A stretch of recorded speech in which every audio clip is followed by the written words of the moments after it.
साल 2024 में चल रही हीट वेव्स ये कोई साधारण हीट वेव्स नहीं है। ये तो हर साल पड़ती है, लेकिन इस साल की गर्मी जैसी चुभन और स्किन में जलन होना हर साल के इस मौसम से कुछ अलग है। इस गर्मी से बचने के लिए क्या करना चाहिए और इस गर्मी की असल वजह क्या है? क्लाइमेट चेंज होना क्या है?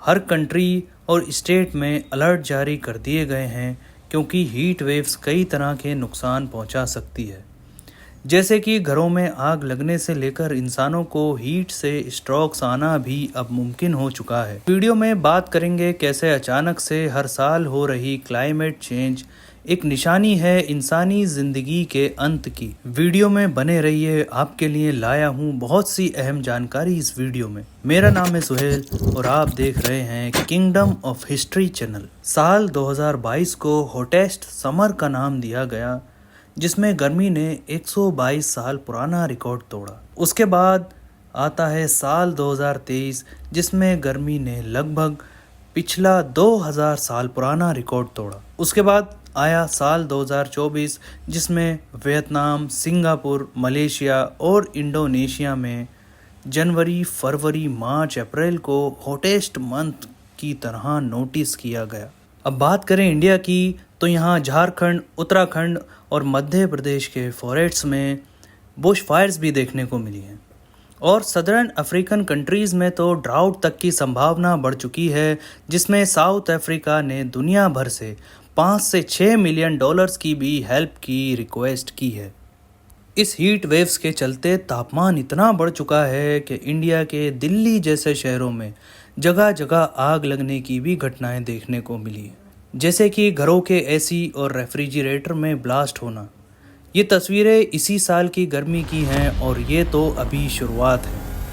हीट वेव्स के बढ़ने का रीज़न ये भी है कि दिल्ली जैसे बड़े शहरों में बढ़ता हुआ कंस्ट्रक्शन, ट्रैफिक और तेज़ी से कमी आ रही ग्रीन स्पेसीज हैं। रोज़ाना ट्रीज़ को काटा जा रहा है, जिसकी वजह से ग्लोबलाइजेशन बढ़ता जा रहा है, जिसके चलते दिल्ली में ये हालात हो चुके हैं कि यहाँ 52 डिग्री सेल्सियस तापमान मापा जा चुका है।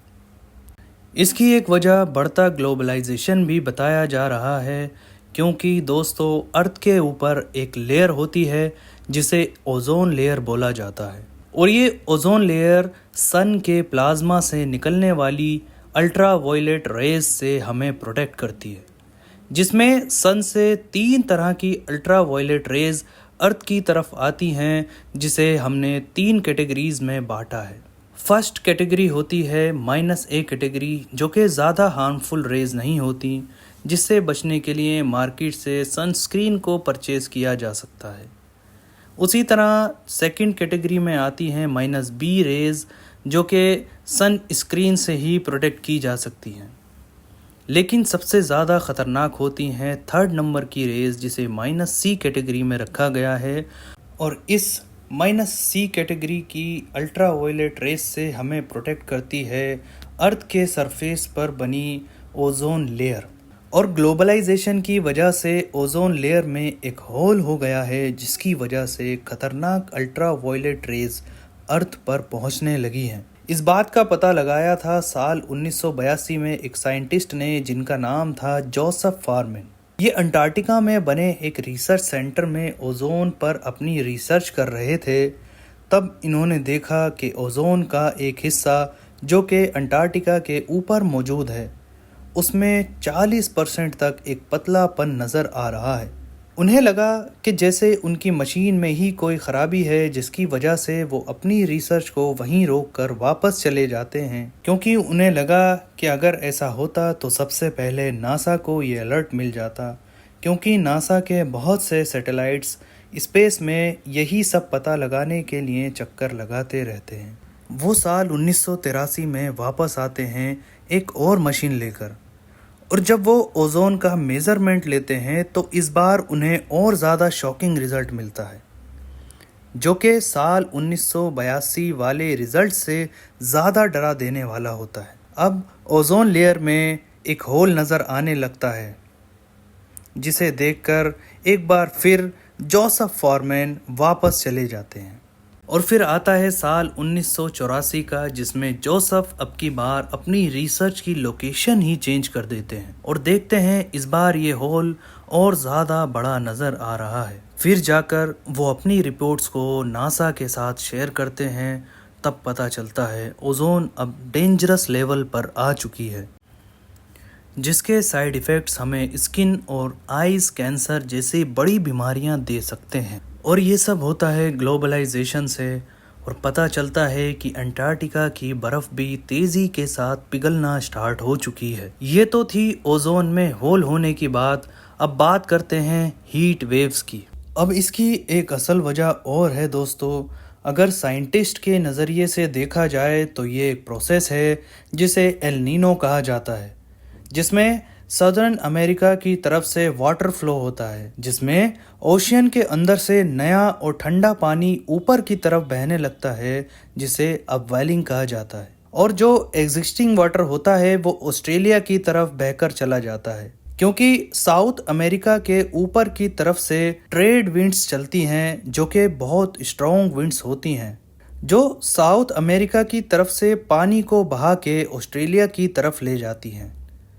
और जो पानी ऑस्ट्रेलिया की तरफ आता है वो लो प्रेशर की वजह से गर्म हो जाता है, जिसकी वजह से ऑस्ट्रेलिया में बारिश होने लगती है। और अगर ये एल नीनो प्रोसेस रुक जाता है तो क्या होता है? एल नीनो के प्रोसेस में कमी होने की वजह से ट्रेड विंड्स हल्की होने लगती हैं और जो पानी अमेरिका से ऑस्ट्रेलिया की तरफ बहता है वो रुक जाता है, जिससे गर्म पानी वेपराइज होने के बाद बारिश होती है। और अब की बार ये बारिश ऑस्ट्रेलिया में ना होकर बीच में कहीं भी होने लगती है, जिसकी वजह से ऑस्ट्रेलिया का तापमान लगातार बढ़ने लगता है और बहुत हॉट एंड ड्राई हो जाता है, जिसकी झलक हमें देखने को मिली थी साल 2019 में, जब ऑस्ट्रेलिया के जंगलों में आग लग गई थी, जिसकी वजह से बहुत नुकसान भी हुआ था और पूरी वाइल्ड लाइफ पर इसका असर देखने को मिला था। हजारों लाखों कंगारू ज़ेब्रास की पॉपुलेशन ऑस्ट्रेलिया में कम हो गई थी। और एल नीनो का साइड इफ़ेक्ट बस ऑस्ट्रेलिया पर ही नहीं बल्कि पूरे एशियन कंट्रीज़ में देखने को मिलता है।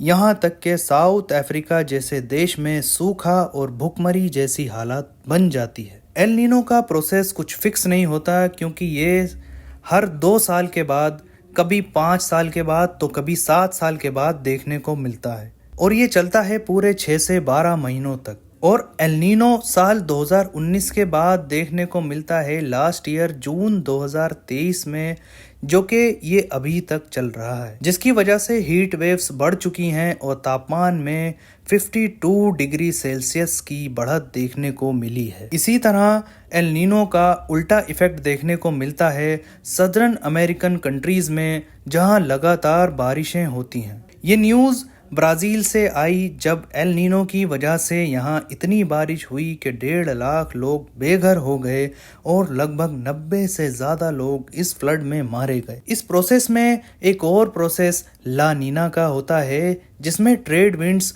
और ज़्यादा तेज़ हो जाती हैं और अपवेलिंग का प्रोसेस भी बढ़ जाता है।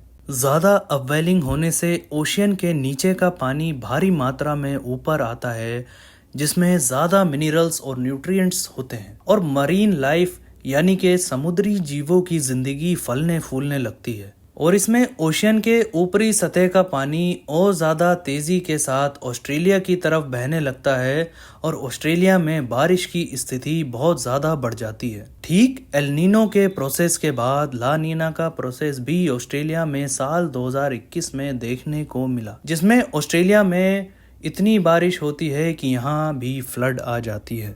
ला नीना के प्रोसेस की वजह से इंडिया में इस साल 2024 में ज़्यादा बारिशें होने की भी उम्मीद की जा रही है और जितनी ज़्यादा गर्मी उतनी ज़्यादा बारिश होने की संभावना होती है, क्योंकि पानी ज़्यादा से ज़्यादा वेपराइज होता है और इस बार मॉनसून भी जल्दी आने की संभावना बताई जा रही है। दोस्तों, ये भी बहुत बड़ी चिंता की बात है कि जिस तरह से लगातार हर साल तापमान में बढ़त हो रही है, उससे आने वाले कुछ ही सालों में तापमान 56 डिग्री सेल्सियस भी होने वाला है। अगर हीट इंडेक्स की बात की जाए तो एक नज़र हीट इंडेक्स पर भी डालनी ज़रूरी है। अगर ठंडी हवा और गर्म हवा दोनों मिल जाती हैं तो एटमॉस्फेयर में ह्यूमिडिटी बढ़ने लगती है, जिसकी वजह से हमारी बॉडी पसीने को एवेपोरेट नहीं कर पाती और बॉडी में जब स्वेटिंग नहीं हो पाती तो बॉडी का हीट इंडेक्स बढ़ जाता है, जिसकी वजह से इंसान अपनी जान भी गंवा देते हैं। बहुत बार ऐसा होता है कि वेदर डिपार्टमेंट जितना टेम्परेचर बताता है उससे कहीं ज़्यादा गर्मी हमें फील होती है। अगर टेम्परेचर 40 डिग्री सेल्सियस है तो हमें 44 से 45 डिग्री सेल्सियस फील होती है। इसी इवेंट का पता लगाने के लिए हीट इंडेक्स की खोज की गई, जिसे साल 1979 में रॉबर्ट जी स्टेडमैन ने किया और ये फॉर्मूला कुछ ही साल पहले इंडिया में लाया गया था। हीट इंडेक्स वो टेम्परेचर होता है जो हमारी बॉडी को फील होता है and it is greater than environmental temperature. और जब टेम्परेचर बढ़ना स्टार्ट होता है तो बॉडी से स्वेटिंग होने लगती है जो बॉडी को डिहाइड्रेट करती है, और जब हमारी बॉडी से स्वेटिंग नहीं हो पाती तो डिहाइड्रेशन होने लगती है और यही वजह होती है ह्यूमन लाइफ लॉस होने की। इसलिए आप सभी दोस्तों से गुजारिश है कि ज़्यादा से ज़्यादा ट्रीज़ को इम्प्लीमेंट करना स्टार्ट कर दें और ग्रीन स्पेसिस को बिल्ड करना भी शुरू कर दें ताकि एनवायरनमेंट को बचाया जा सके, वरना ये शुरुआत है ह्यूमन लाइफ के एंड की। Like, share and subscribe.